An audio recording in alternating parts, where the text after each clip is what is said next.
au peuple malien. Une nation qui ne sait pas se souvenir d'où elle vient ne peut prétendre savoir où elle va.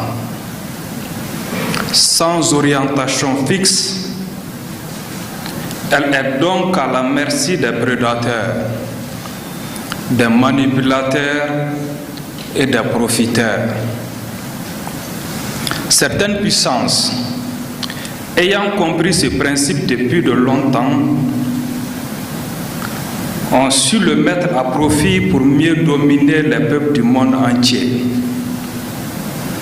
Elles ont eu le temps de l'appliquer en Afrique, en commençant pendant la période de l'esclavage, en le perfectionnant sous la colonisation et en l'exploitant pendant la période néocoloniale qui a suivi les indépendances.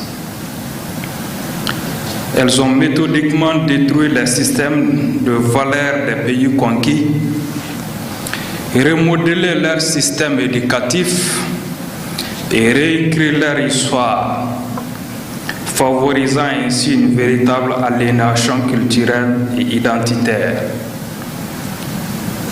dont les effets continueront de se faire sentir pendant des générations. Nous, en voyant encore l'effet aujourd'hui en Afrique, avec une jeunesse partiellement déracinée et des dirigeants si complexés qu'ils se donnent pour mission de défendre les intérêts du colon au détriment de leurs propres frères. Heureusement, le Tout-Puissant Allah a offert à tous les humains une parcelle de jugement, d'intelligence, de dignité. Ainsi, chaque civilisation et chaque génération dispose en leur sein de personnalités aptes à la résistance, dont la lucidité et le courage leur donnent la faculté de mobiliser leur peuple, de les éclairer et d'ouvrir pour eux la porte de la vérité et de l'honneur. Pour aider ces défenseurs de la justice dans leur tâche de réveil des consciences, ceux qui relèvent souvent du sacerdoce, Dieu les aide parfois, en poussant les dominants dans un excès d'arrogance qui finissent par exaspérer même leurs sujets les plus soumis. Ainsi, le message de libération devient plus clair, plus lisible, et le vent rafraîchissant de la dignité souffle plus fort sur les peuples opprimés. Nous, Maliens vivant dans cette période particulièrement tumultueuse, après avoir vécu les affres de l'humiliation pendant une quinzaine d'années, pouvons être fiers et heureux de contribuer à cette renaissance de la dignité et de l'honneur du Mali. L'histoire a décidé de retirer sa confiance aux usurpateurs et Dieu utilise le peuple malien qui a eu le mérite de se réveiller avant d'autres pour être à l'avant-garde de ce combat générationnel. Les propos lamentables d'un chef d'État français en pleine décomposition ne font qu'accélérer et amplifier le message des autorités du Mali et de l'AES. Excellence, Monsieur le Président de la Transition, chef de l'État, chef suprême des armées, nous devons nous rappeler que rien n'est définitivement acquis face à une telle adversité. Nous devons nous rappeler que la liberté, la dignité ne se donnent pas, elles s'arrachent et nous devons être prêts à en payer le prix.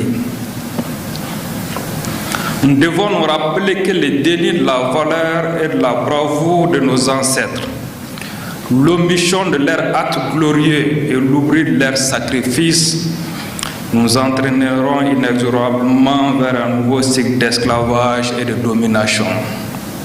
C'est pourquoi votre décision d'ériger à l'intention de notre génération et de toutes celles qui nous succéderont, un mémorial pour immortaliser les sacrifices des vaillants guerriers de l'histoire du Mali est une contribution vitale pour la sauvegarde de notre mémoire, de notre dignité, de notre conscience collective, de notre souveraineté et de notre honneur.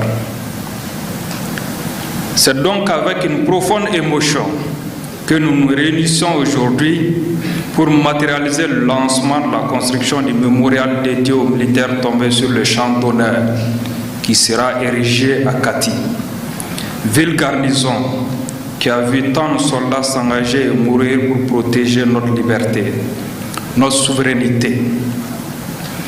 Grâce à cet édifice qui deviendra emblématique et tiendra une place de choix dans le cycle des célébrations qui rythment la vie de la nation, plus aucun Malien n'ignorera l'héritage des vaillants guerriers qui ont fait de nous ce que nous sommes aujourd'hui. Ce moment solennel est un témoignage de notre reconnaissance envers ceux qui ont sacrifié leur vie pour défendre notre liberté, notre souveraineté et notre dignité. En leur honneur, je vous demande respectueusement de bien vouloir observer un moment de recueillement.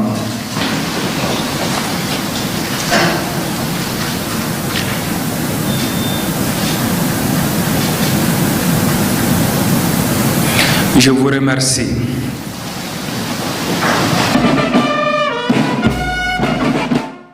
Après avoir observé une minute de silence, le général de corps d'armée Sadio Kamara est revenu sur l'essence de ce mémorial qui sera bâti au nom de tous ceux qui ont fait les sacrifices ultimes pour la patrie. Aujourd'hui, nous rendons hommage à ces héros d'hier et d'aujourd'hui qui ont répondu à l'appel du devoir en donnant leur vie pour que le Mali demeure. Leur courage, leur dévouement et leur sacrifice ne doivent jamais être oubliés.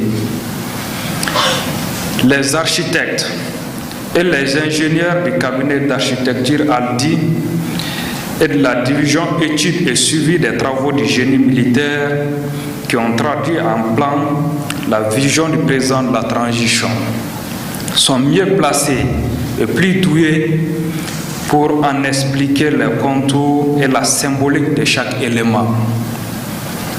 Pour ma part, je ne peux m'empêcher de m'émerveiller en contemplant ce mirador qui veille sur la cité endormie, magnifiant les forces armées de sécurité dans la plénitude de leur mission régalienne de défense du territoire national et de la protection des personnes et des biens.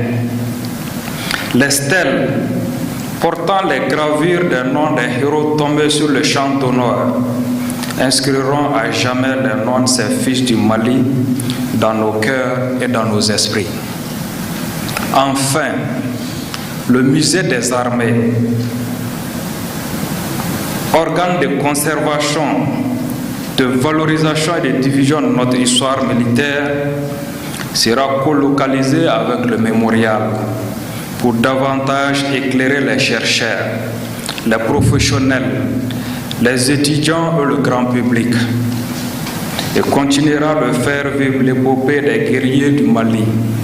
Excellence, Monsieur le Président de la Transition, chef de l'État, chef suprême des armées, une nation forte se construit sur sa mémoire et sur son histoire. Un peuple fort vit et se nourrit de sa culture.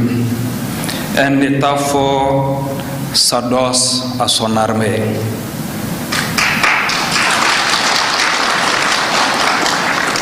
L'histoire, la culture, l'armée.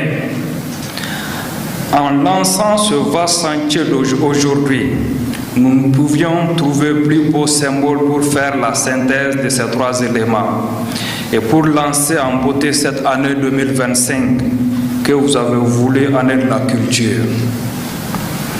Les liens entre l'armée malienne et le peuple dont elle est issue n'ont jamais été aussi forts aussi fraternel, aussi fusionnel que depuis le début de la transition.